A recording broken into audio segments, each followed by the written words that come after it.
तीसरा सूत्र, समय अभी जा रहा है, फिर आपके क्वेश्चन आंसर का समय आया।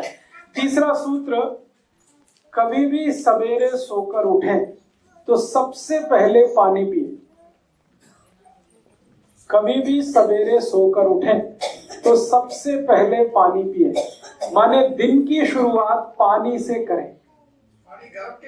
मैं बता रहा हूं, दिन की शुरुआत पानी से करें, सवेरे उठते ही सबसे पहले पानी पिए। स्वामी रामदेव जी इसी सूत्र को दूसरी भाषा में कहते हैं उषा पान करें। उषा पान का मतलब ही यह है कि सुबह 4 बजे के आसपास उठना और उठते ही पानी पीना, दांत नहीं साफ करना, मुंह नहीं धोना, कुल्ला नहीं करना, पहले पानी पीना। दांत ही साफ करने हैं तो रात को साफ करके सोएं, कुल्ला करना है तो रात को कुल्ला करके सोएं, सुबह उठते ही पानी पिए। क्यों पीना है? 2 कारण। पहला कारण है रात भर आप सो गए तो मुंह में लार बन गई, वो इकट्ठी हो गई, दोनों तरफ भरपूर मात्रा में इकट्ठी हो गई। अब आप उठते ही पानी पी लेंगे तो सब अंदर जाएगी, और दांत साफ करने लगेंगे तो ये सब बाहर निकल जाएगी, थूकना पड़ेगा आपको। इसलिए उठते ही दांत साफ नहीं करना, मुंह नहीं धोना, पहले पानी पी लेना ताकि सब लार अंदर चली जाए। सुबह की लार जो है ना बहुत एल्कलाइन है, बहुत ज्यादा। सुबह की लार का मैंने पीएच निकाला तो 8.4 के आसपास, इतना एल्कलाइन। और ये इतनी मेडिसिनल प्रॉपर्टी वाली है सुबह की लार कि कहीं भी आप इसको अप्लाई करिए, इसके मेडिसिनल रिजल्ट है। बहुत लोगों को आज के जमाने में खास खास बीमारियां हैं, जैसे आंखों के नीचे डार्क सर्कल होना। अगर किसी को भी ये बीमारी है तो उनको आप बोलिए सुबह सुबह की लार हाथ में लगा के ऐसे मालिश करना, हल्की हल्की, 3-4 महीने करा दीजिए, डार्क सर्कल निकल जाते हैं। किसी को आंखों में चश्मा है और वो हटाना चाहते हैं तो सुबह की लार को आंखों में लगाइए काजल की तरह से, आपका चश्मा उतर जाएगा। क्योंकि चश्मा आंख में लगता ही तब है जब आंख के लिक्विड की एसिडिटी बढ़ी हुई है, और ये लार एल्कलाइन है, ये एसिडिटी को ऐसे ही कंट्रोल कर लेता, चश्मा उतार देता। सुबह की लार का और बहुत अच्छा एप्लीकेशन है, शरीर में कहीं चोट लग गई है और वो जल्दी ठीक नहीं हो रही है, आप सुबह की लार उस पर अप्लाई कर दो, ठीक कर देगा। और कई तरह से इसका उपयोग होता है। जैसे किसी को कील मुहासे हो जाए, पिंपल्स हो जाए और बहुत खराब चेहरा हो जाए, उनको कहिए सुबह की लार लगा के मालिश करो, कील मुहासे का दाग भी मिटा देती है। मैंने जले हुए का दाग मिटाया है, समय लगता है 3 साल। एक बार मेरे पास एक पेशेंट आया था जिसको हाथ जल गया था, गर्म दूध से हाथ जल गया था, तो ठीक हो गया लेकिन निशान नहीं मिट रहा था। और वो पेशेंट को जरूरी था कि वो निशान मिटना ही चाहिए। वो पेशेंट एक लड़की थी, उसकी शादी होने वाली थी, तो उसके घर वाले सब परेशान थे कि ससुराल वालों ने देख लिया तो पता नहीं क्या होगा। तो मैंने कहा ऐसी कोई बात नहीं, आप बता दो उनको। उन्होंने कहा नहीं हमें बताना नहीं। तो मैंने कहा सुबह की लार लगा लो, ठीक कर देगा। हाँ ठीक कर देगा। मैंने कहा कर देगा, इसमें मुफ्त का है, कुछ खर्चा नहीं, टैक्स फ्री है, कॉस्ट फ्री है, साइड इफेक्ट नहीं है, एक्सपायरी डेट कुछ नहीं है, आप कर लो इसको। तो उसने किया, नियमित रूप से किया। 7 से 8 महीने में जले हुए का सारा निशान मिट गया, स्किन एकदम नॉर्मल। आपको कभी देखने में आया है कि जानवरों को जब भी चोट लगती है वो चाटने लगते हैं अपनी चोट और चाट के ही ठीक कर लेते हैं? तो जानवरों का भी यही कहानी है जो मनुष्य का है। जानवरों की लार भी एल्कलाइन है, क्षारीय है, और चोट को चाट कर वो ऐसे ही ठीक कर लेते हैं। गाय अपने बच्चे को चाट कर उसकी सारी बीमारी मिटा देती है। मनुष्य भी कर सकता है, बस इसमें थोड़ा सेंसिबल होने की जरूरत है। मैंने बहुत पेशेंट पे इसके एक्सपेरिमेंट किए हैं। एक पेशेंट मेरे पास है, कैंसर का है, उसको कीमोथेरेपी हुआ। तो कीमोथेरेपी में आप जानते बाल सब उड़ गए, लेकिन अभी वो ठीक स्थिति में है। अब उसको बाल वापस लाने हैं, तो मैंने कहा भाई लार लगाओ। तो वो लगा रहा है और धीरे धीरे नए बाल आ रहे हैं।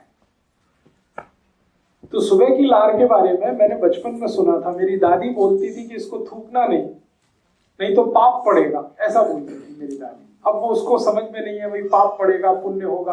मेरे अब समझ में आया वो क्यों बोलती थी पाप पड़ेगा, क्योंकि वो मेरे लिए कीमती है। तो इसलिए आप सुबह की लार के बारे में थोड़े कॉशियस हो जाइए। इसको ब्रश करके पेस्ट करके थूकिए मत वॉश बेसिन में। कितना वेस्ट कर रहे हैं, और उससे भी ज्यादा वेस्ट कर रहे हैं गुटखा खा के, तंबाकू खा के, जगह जगह थूक।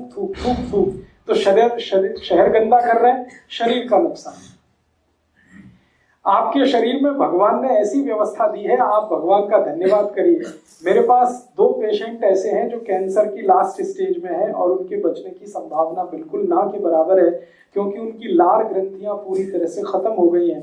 अब उनको चाय भी पिलाओ, दूध भी पिलाओ तो सब बाहर आ जाता, कुछ भी अंदर नहीं जाता, क्योंकि लार ही नहीं है मुंह में।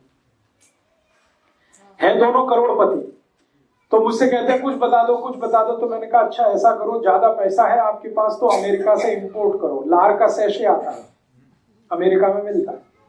अमेरिका में कुछ कंपनियां हैं जो लार का बिजनेस करती है। वो मनुष्य की ही लार होती है, उसको जैसे शैम्पू का सैशे होता है ना, उसमें भर के बेचती है।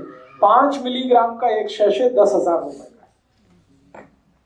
तो वो दोनों कैंसर पेशेंट हर दिन 10 से 12 सैशे कंज्यूम कर लेते हैं, 60 से 70 हजार खर्च करते हैं। लेकिन स्थिति अगले दिन सुबह फिर वही हो जाती है, मुंह पूरे का पूरा सूखा रहता है। माने दूसरे की लार किसी दूसरे को काम नहीं आती, लेकिन वो अपने संतोष के लिए करते जरूर है। तो भगवान ने आपको ये व्यवस्था दी है, इसको खराब मत करना। अब ये व्यवस्था खराब कहाँ होती है और कैसे होती है वो जरूर। लार बनना सबसे ज्यादा कम होता है तब जब आप कोई ऐसी वस्तु का उपयोग करें अपने मुंह में जो एंटी एल्कलाइन है। एंटी एल्कलाइन माने क्षार के विरुद्ध कोई भी वस्तु आप उपयोग करेंगे मुंह में तो लार का बनना कम होगा, उसका उत्पन्न कम होगा। अब ऐसी कौन सी वस्तुएं हैं हमारे जीवन में? आप जितने भी टूथपेस्ट करते हैं ये सब एंटी एल्कलाइन, ये सब आपकी लार की उत्पन्न करने की क्षमता को घटाते हैं। कॉलगेट हो, क्लोजअप हो, पेप्सोडेंट हो, सिबाका हो, फॉरहंस हो, सारे के सारे टूथपेस्ट ऐसे हैं जो एल्कलिनिटी को घटाते हैं। इसलिए मेरी आपको रिक्वेस्ट है कि पेस्ट मत करिए, क्योंकि आपकी लार बनना कम हो जाएगी पेस्ट करने से। और पेस्ट में ऐसा क्या है जो लार को घटाता है? पेस्ट में एक केमिकल मिलाया जाता है, उसका नाम है सोडियम लॉरेल सल्फेट। ये सोडियम लॉरेल सल्फेट को जहर माना जाता है दुनिया में। ये थोड़ी भी मात्रा में जीभ पर आप डाल दें तो लार ग्रंथियों को सुखा देता है पूरी तरह से। इसलिए दुनिया में जो भी सेंसिबल डॉक्टर्स हैं, दांतों के डेंटिस्ट, वो सब ब्रश करते हैं, ब्रश को कभी पेस्ट नहीं लगाते। अमेरिका, यूरोप के बहुत सारे डेंटिस्ट को मैं जानता हूं थ्रू ईमेल, और मैं उनसे बार बार पूछता हूं आप क्या करते हो, पेशेंट को क्या बताते हो, आप क्या करते हो? वो कहते हैं we do not use any toothpaste, हम नहीं यूज करते, हम इस्तेमाल ही नहीं करते। क्यों? वो कहते तुमको नहीं मालूम लार बनना कम हो जाता है? तो मैं पूछता आप करते क्या? तो उनका खाली ब्रश रगड़ते हैं, पेस्ट नहीं लगाते। टीवी में दिखाते हैं ब्रश भर भर के पेस्ट। अमेरिका में कहते बिल्कुल थोड़ा सा लें, क्योंकि इसमें सोडियम लॉरेल सल्फेट है और वो आपकी लार उत्पादन क्षमता को खत्म कर देगा, तो थोड़ा सा ही लेना। हमको टीवी बताता ब्रश भर भर के लेना और दिन में 3-3 बार लेना, सुबह भी लेना, दोपहर को लेना, शाम को लेना। तो ये टीवी के जो एडवर्टीजमेंट है जिससे हम फंसे हैं, इसमें से बाहर निकलिए। जो सेंसिबिलिटी है और आपकी इंटेलिजेंसी है उसका यूज करिए। लार को बढ़ाने वाली चीजों से दांत साफ करिए, ना कि घटाने वाली चीजों से। तो आप बोलेंगे कौन सी चीजें हैं जो लार को बढ़ाती है? नीम का दातुन सबसे ज्यादा लार बढ़ाता है, करके देख लीजिए। नीम के दातुन को जैसे ही आप दांत के बीच में फंसाएंगे तुरंत लार बनना शुरू हो जाएगी। नॉर्मल जितनी बनती है उससे 3 गुना ज्यादा बनेगी, करके देखिए। और जैसे जैसे आप उसको चबाते जाएंगे लार का प्रोडक्शन बढ़ते ही जाएगा, बढ़ते ही जाएगा, बढ़ते ही जाएगा। इसलिए बेस्ट क्वालिटी है नीम का दातुन।